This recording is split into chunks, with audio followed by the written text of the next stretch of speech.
नमस्कार।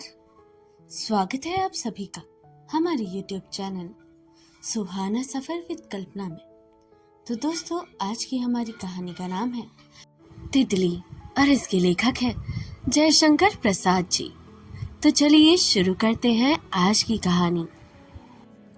क्यों बेटी? मधुआ आज कितने पैसे ले आया? 9 आने बाबू। कुल 9 आने और कुछ नहीं? पारसेर आटा भी दे दिया गया है। कहता था 1 रुपए का इतना ही मिला। वाह रे समय, कहकर बुढ़ा एक बार चित होकर सांस लेने लगा। कौतूहल से लड़की ने पूछा, कैसा समय बापू? बुढ़ा चुप रहा। यौवन के व्यंजन दिखाई देने से क्या हुआ? अब भी उसका मन दूध का धोया है। उसे लड़की कहना ही अधिक संगत होगा। उससे फिर पूछा, कैसा समय बापू?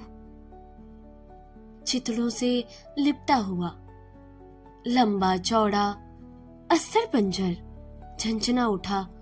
खासकर उसने कहा, जिस भयानक अकाल का स्मरण करके आज भी रोंगटे खड़े हो जाते हैं, जिस पिशाच की अग्नि क्रीड़ा में खेलती हुई तुझको मैंने पाया था, वही संवंत 55 का अकाल आज के सुकाल से भी सदै था, कोमल था।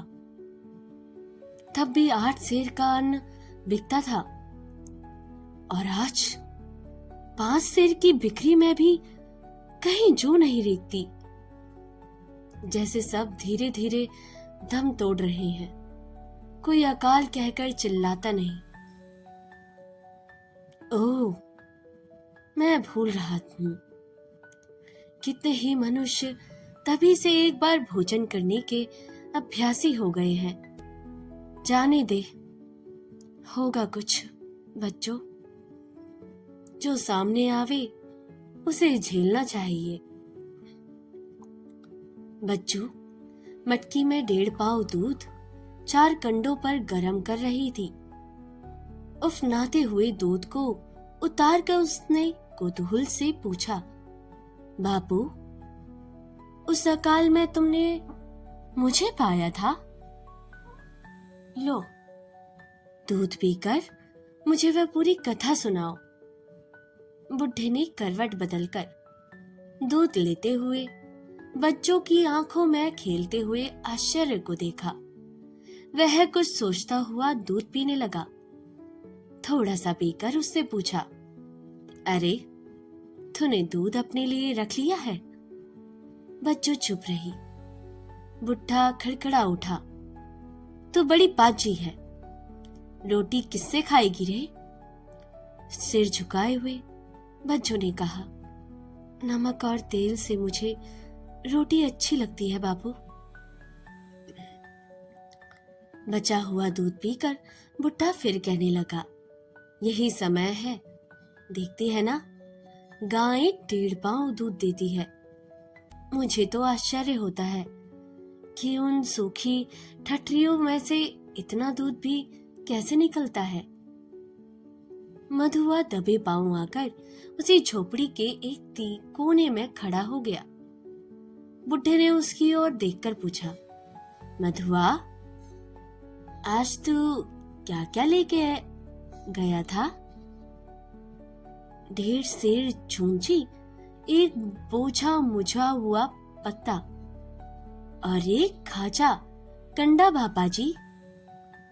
मधुआ ने हाथ जोड़कर कहा, इन सब का दाम 1 रुपए 9 आना ही मिला। 4 पैसे बंधु को मजदूरी में दे दिए थे। अभी 2 सेर घुमची और होगी बापू। बहुत सी फलिया बनबेरी की चिरमुठ में है। झड़ जाने पर उन्हें बटोर लूंगी, बच्चों ने कहा। बुढ़ा मुस्कुराया। फिर उसने कहा, मधुआ, तू गायों को अच्छी तरह चराता नहीं बेटा। देख तो धवली कितनी दुबली हो गई है। कहाँ चरावे, कुछ उसर परतती कहीं चढ़ने के लिए बची भी है। मधुआ ने कहा। बच्चों अपनी भूरी लटों को हटाते हुए बोली, मधुआ, गंगा में घंटों नहाता है बापू। गाय अपने मन से चारा करती है, यह जब बुलाता है तभी सब चली आती हैं। बच्चों की बात ना सुनते हुए बापूजी ने कहा, तू ठीक कहता है मधुआ। बच्चों को खाते खाते मनुष्य पशुओं के भोजन की जगह भी खाने लगे। ओह, कितना इनका पेट बढ़ गया है। वहारे समय मधुआ बीच में ही बोल उठा, बच्चों, बनिया ने कहा है कि सरफोंका की पत्ती दे जाना। अब मैं जाता हूं, कहकर वह झोपड़ी के बाहर चला गया। संध्या गांव की सीमा में धीरे धीरे आने लगी। अंधकार के साथ ही ठंड बढ़ती चली। गंगा के कछार की झाड़ियों में सन्नाटा भरने लगा। नालों के करारों में चरवाहों के गीत गूंज रहे थे। बच्चों दीप जलाने लगी। उस दरिद्र कुटीर के निर्मम अंधकार में दीपक की ज्योति तारा सी चमकने लगी। बुढ़े ने कहा, पुकारो बच्चों। आई कहती हुई वह बुढ़े की खाट के पास आ बैठी और उसका सिर सहलाने लगी। कुछ ठहर कर बोली, बाबू, उस अकाल का हाल न सुनाओगे? तू सुनेगी बच्चों? क्या करेगी सुनकर बेटी? तू मेरी बेटी है और मैं तेरा बूढ़ा बाप। तेरे लिए इतना जान लेना बहुत है। नहीं बापू, सुना दो ना मुझे वह अकाल की कहानी। बच्चों ने मचलते हुए कहा। धाए धाए धाए गंगा तट बंदूक के धड़ाके से मूर्छित हो गया। बच्चों कुतूहल से झोपड़ी के बाहर चली आई। वहां एक घिरा हुआ मैदान था, कहीं बीघा की समतल भूमि, जिसके चारों ओर 10 लट्ठे की चौड़ी झाड़ियां की दीवार थी, जिसमें कितने ही सीरीज, महुआ, नीम और जामुन के वृक्ष थे, जिन पर घुमची, सतावर और करच इत्यादि की लतूरें झूल रही थी। नीचे की भूमि में भटेस के चौड़े चौड़े पत्तों की हरियाली थी। बीच बीच में बनबेर ने भी अपनी कंटाली डालों को इन्हीं सबों में उलझा दिया था। वह एक सघन झुरमुट था, जिसे बाहर से देखकर यह अनुमान करना कठिन था कि इनसक भीतर इतना लंबा चौड़ा मैदान हो सकता है। देहात के मुक्त आकाश में अंधकार धीरे धीरे फैल रहा था। अभी सूर्य की अस्तकालीन लालिमा आकाश के उत्तर प्रदेश में स्थित पतले बादलों में गुलाबी आभा दे रही थी। ये कांटेदार झाड़ियां, अब किधर जाऊं? बच्चों समझ गई कि कोई शिकार खेलने वालों में से इधर आ गया है। उसके हृदय में विरक्ति हुई। ओह, शिकारी पर दया दिखाने की क्या आवश्यकता, भटकने दो। वह घूमकर उसी मैदान में बैठी हुई एक श्यामा गौ को देखने लगी। बड़ा मधुर शब्द सुन पड़ा, चौबे जी, आप कहाँ हैं? अब बच्चों को बाध्य होकर उधर जाना पड़ा। पहले कांटों में फंसने वाले व्यक्ति ने चिल्लाकर कहा, खड़ी रहिए, इधर नहीं, हूँ। उसी नीम के नीचे ठहरिए, मैं आता हूँ। इधर बड़ा ऊंचा नीचा है। चौबे जी, यहाँ तो मिट्टी काटकर बड़ी अच्छी सीढ़ियाँ बनी है। मैं तो उन्हीं से ऊपर आई हूँ। रमणी के कोमल कंठ से यह सब सुनना पड़ा। बच्चों को उसकी मिठास ने अपनी ओर आकृष्ट किया। जंगली हिरन के समान कान उठाकर वह सुनने लगी। झाड़ियों के रौदे जाने का शब्द हुआ। फिर वही महिला व्यक्ति बोल उठा, लीजिए, मैं तो किसी तरह आ पहुंचा। अब गिरा तब गिरा। राम राम। कैसे सांसद? सरकार, मैं कह रहा था कि मुझे ना ले चलिए, मैं यहीं चूड़ा मटर की खिचड़ी बनाऊंगा, पर आपने भी जब कहा तब मुझे आना ही पड़ा। भला आप क्यों चली आई? इंद्रदेव ने कहा। सुरखाब इधर बहुत है, मैं उनके मुलायम पैरों के लिए आई थी। सब चौबे जी लालच में मैं चली आई, किंतु चेहरों से उनका मन्ना देखने में कोई सुख तो ना मिला। आह, कितना निधड़क वे गंगा के किनारे टहलते थे। उन पर विंचेस्टर रिपीट के छरों की चोट बिल्कुल ठीक नहीं। मैं आज ही इंद्रदेव का शिकार खेलने से रोकूंगी, आज ही। अब किधर चला जाए? उत्तर में किसी ने कहा। चौबे जी ने डग बढ़ाकर कहा, मेरे पीछे पीछे चली आइए। किंतु मिट्टी बह जाने से मोटी जड़ नीम की उभर आई। उसे ऐसी करारी ठोकर लगाई कि चौबे जी मुंह के बल गिर गए। रमणी चिल्ला उठी। उस धमाके और चिल्लाहट ने बच्चों को विचलित कर दिया। वह कंटीली झाड़ी को खींचकर अंधेरे में ठीक ठीक सी उसी सीढ़ी के पास जाकर खड़ी हो गई। उसके पास नीम का वृक्ष था। उसने देखा कि चौबे जी बेतरेर गिरे हैं, उनके घुटनों में चोट आ गई है, वह स्वयं नहीं उठ सकते। सुकुमारी सुंदरी के बूते के बाहर ही की यह बात थी। बच्चों ने भी हाथ लगा दिया। चौबे जी किसी तरह कांपते हुए उठे। अंधकार के साथ साथ सर्दी बढ़ने लगी थी। बच्चों की सहायता से सुंदरी चौबे जी को लीवा ले चली, पर कहाँ, यह तो बच्चों ही जानती थी। झोपड़ी में बुढ़ा पुकार रहा था, बच्चों बच्चों। बड़ी पगली है, कहाँ घूम रही है? बच्चों चलिया।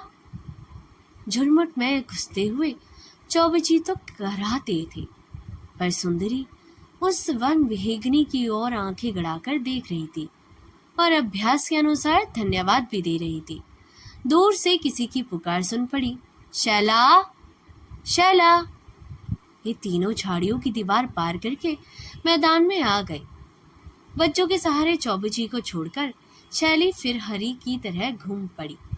वह नीम के नीचे खड़ी होकर कहने लगी, इसी सीढ़ी से इंद्रदेव बहुत ठीक सीढ़ी है, हाँ संभल कर चले जाओ। चौबे जी का तो घुटना ही टूट गया है। हाँ ठीक है, चले जाओ, कहीं जड़ी बुरी तरह से निकल आई हैं, उन्हें बचा कर आना। नीचे से इंद्रदेव ने कहा, सच कहना शैला, क्या चौबे जी का घुटना टूट गया है? ओह, तो कैसे वह इतनी दूर चलेगा? नहीं नहीं, तुम हंसती करती हो।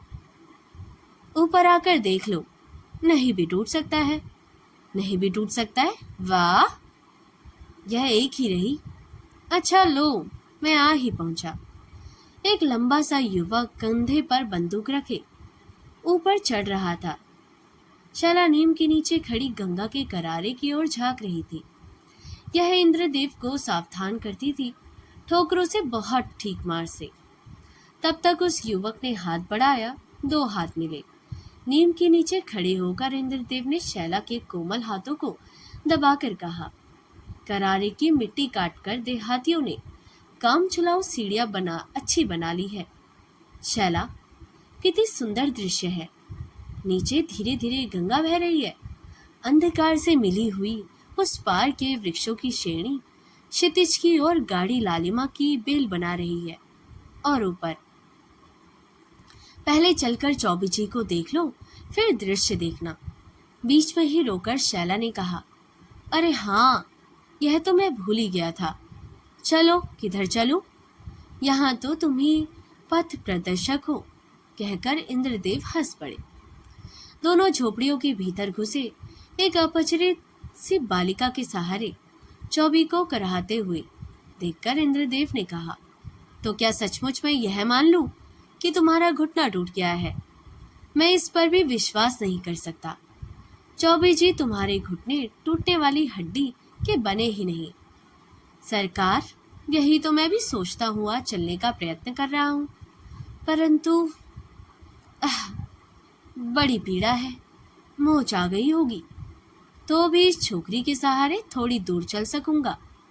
चलिए, एक चौबे जी ने कहा।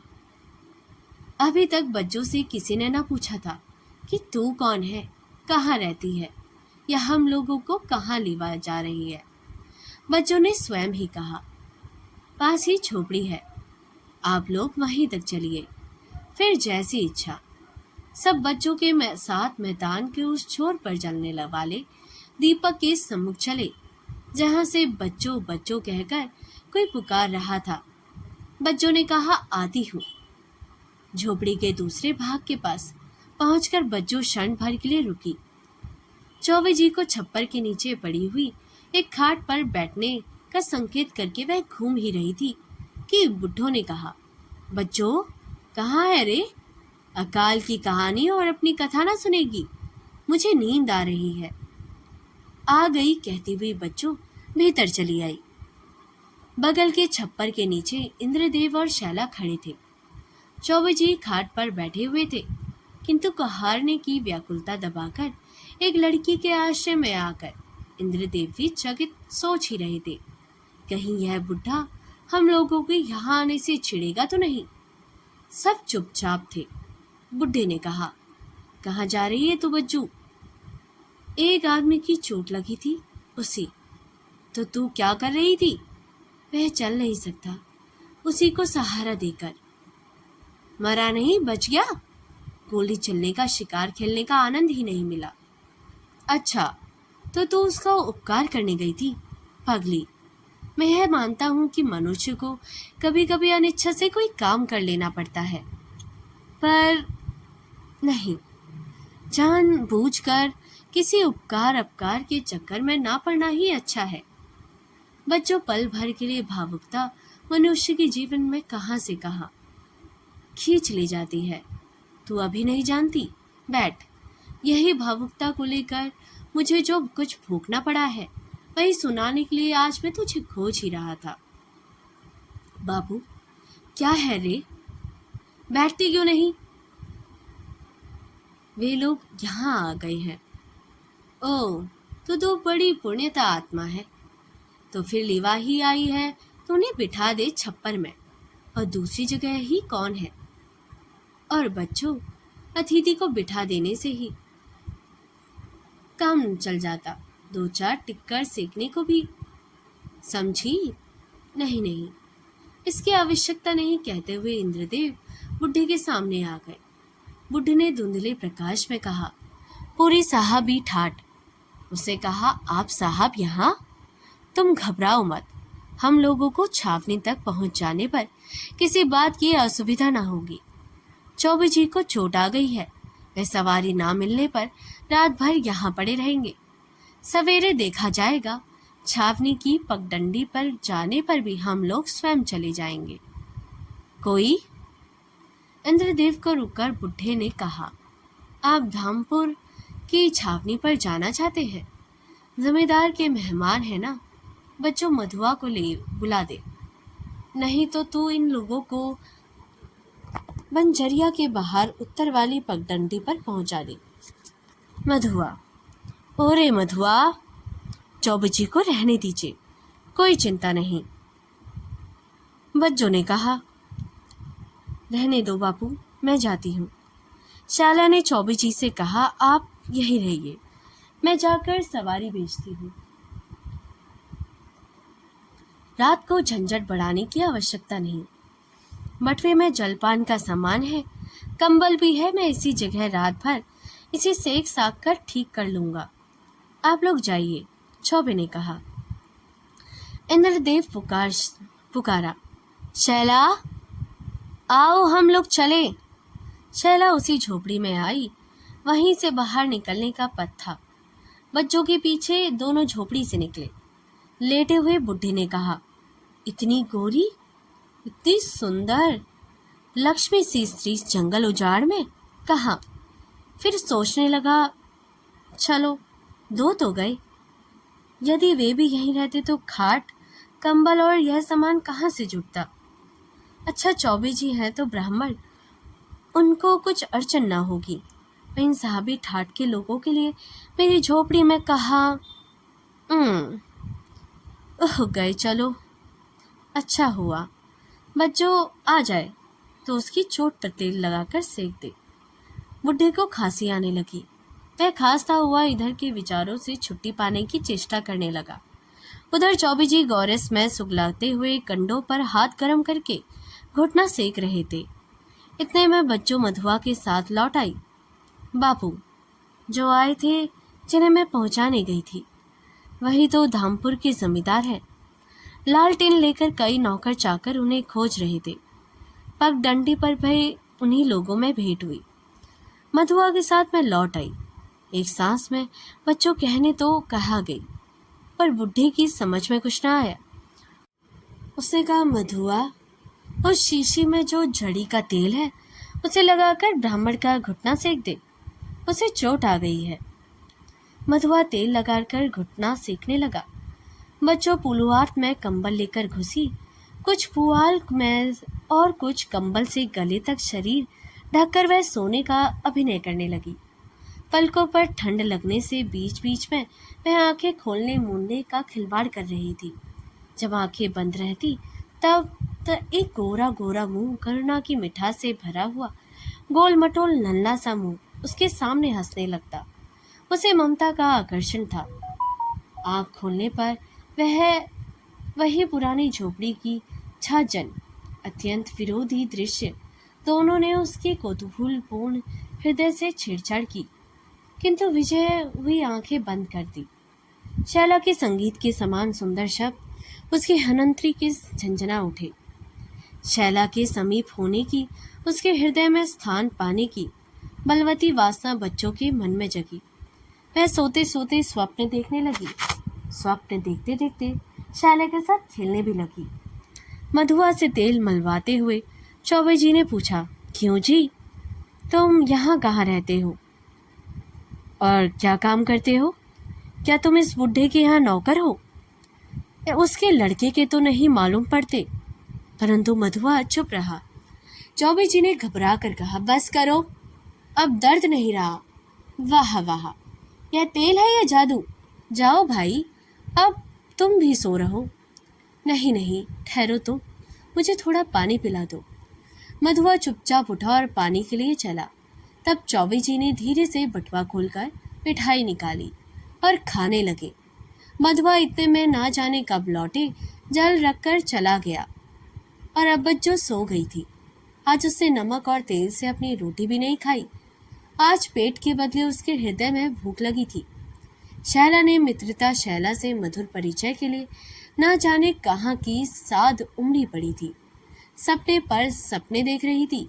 उस स्वप्न की मिठास में उसके मुख पर प्रसन्नता की रेखा उस दुरुद्र कुटीर में नाच रही थी। धामपुर एक बड़ा ताल्लुका है। उसमें 14 गांव हैं। गंगा के किनारे किनारे उसका विस्तार दूर तक चला गया है। इंद्रदेव यहीं के युवक जमींदार थे। पिता को राजा की उपाधि मिली थी। बीए पास करके जब इंद्रदेव ने बैरिस्ट्री के लिए विलायत यात्रा की, तब पिता के मन में बड़ा उत्साह था। किंतु इंद्रदेव धनी के लड़के थे। उन्होंने पढ़ने लिखने की उतनी आवश्यकता ना थी जितनी लंदन का सामाजिक बनने की। लंदन नगर में भी उन्हें पूर्व और पश्चिम का प्रत्यक्ष परिचय मिला। पूर्वी भाग में पश्चिमी जनता को जो साधारण समुदाय है उतना ही विरोधपूर्ण है जितना कि विस्तृत पूर्व और पश्चिम का। एक और सुगंध जल के फौरावर जुटते हैं। बिजली से गर्म कमरों में जाते ही कपड़े उतार देने की आवश्यकता होती है। दूसरी ओर बर्फ के पालों में दुकानों के चबूतरों के नीचे अर्धनग्न दरिद्रों का रात्रि निवास। इंद्रदेव कभी कभी उस पूर्वी भाग की सैर के लिए चले जाते हैं। एक शिथिल रजनी थी। इंद्रदेव मित्रों के निमंत्रण से लौटकर सड़क के किनारे मुंह पर अत्यंत शीतल पवन का तीखा अनुभव करते हुए बिजली के प्रकाश में धीरे धीरे अपनी मेज की ओर लौट रहे थे। पुल के नीचे पहुंचकर वह रुक गए। उन्होंने देखा कितने ही अब आगे पुल की कामिनी के नीचे अपना रात्रि निवास बनाए हुए हैं। आपस में लड़ झगड़ रहे हैं। एक रोटी पूरी ही खा जाएगा। इतना बड़ा अत्याचार ना सहने के लिए कारण जब एक स्त्री उसके हाथ से छीन लेने के लिए अपनी शराब की खुमारी से भरी आंखों को चढ़ाती ही रहती है, तब एक लड़का उचक कर छीन लेता है। चटपट तमाचों का शब्द होना तुमुल युद्ध के आरंभ होने की सूचना देता है। ढील थप्पड़ गाली गलौज के बीच में फूहड़ हंसी भी सुनाई देती है। तो दोस्तों, अगर आपको हमारी कहानी पसंद आई हो तो इसे लाइक, सब्सक्राइब और शेयर करना बिल्कुल ना भूलिएगा। मिलते हैं इसके अगले पार्ट में। तब तक के लिए नमस्कार, अपना ख्याल रखिएगा।